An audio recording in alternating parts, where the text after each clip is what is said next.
Hey, sweetheart, why don't you come over here and pour us another round? Yeah, and maybe smile for once. I said, where is our breakfast, sweetheart? You deaf or just stupid? The morning sun filtered through the wide diner windows, painting the red booths in soft gold. It was supposed to be a quiet day, just coffee, bacon, and the comforting rhythm of the grill. But fate has a strange way of turning calm into chaos. Sarah, the young waitress, was wiping down a table when the door swung open, and three bikers walked in, their laughter cutting through the gentle hum of the place. They took the corner booth and ordered like they owned the place, loud, demanding, and rude. Sarah forced a polite smile. She had seen rough customers before. But these men were different. Their jokes grew louder, their words sharper, and soon, they weren't just mocking her voice or her service, they were mocking her. She tried to stay calm, holding the coffee pot with trembling hands, hoping someone would step in. But the other customers avoided eye contact, pretending not to hear.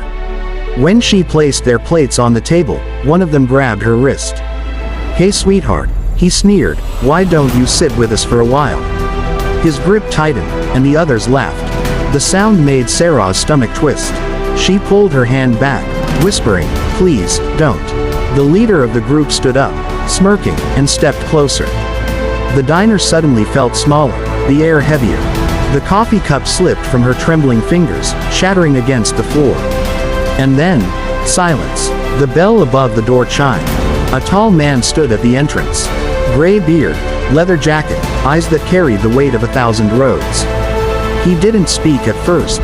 He just looked. At Sarah, at the bikers, at the spilled coffee on the floor.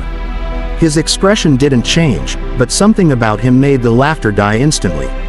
"Everything okay here?" he asked, his voice low and calm, but it carried power, the kind that demanded honesty.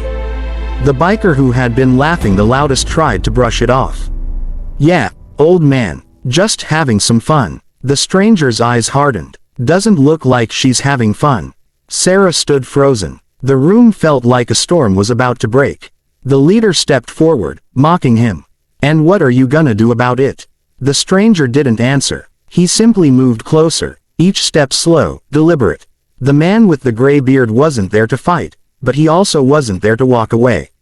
The leader shoved him, but the stranger didn't budge.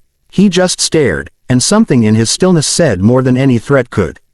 The bikers hesitated. For the first time, they looked unsure. "You've got 5 seconds to leave," the stranger said quietly. "And I suggest you take your plates to go." No one moved. The only sound was the soft ticking of the clock above the counter. Then, with a muttered curse, the leader grabbed his jacket. The others followed, glaring but silent.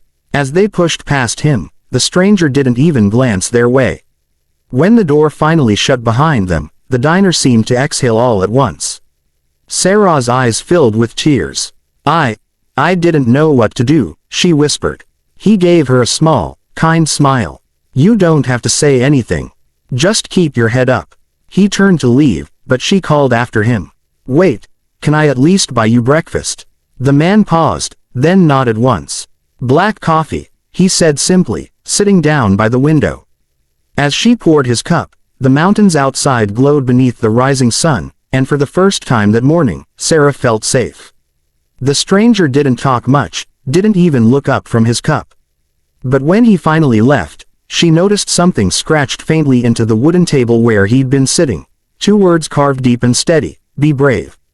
Later that day, Sarah would clean that same table, tracing those words with her fingertips. And even years later, when life got heavy again, she would remember the man who walked in when no one else dared to move, the day a stranger turned fear into courage with nothing but calm and kindness. If this story touched your heart, don't forget to like, share, and subscribe for more emotional stories like this, because sometimes, all it takes is one good person to change everything.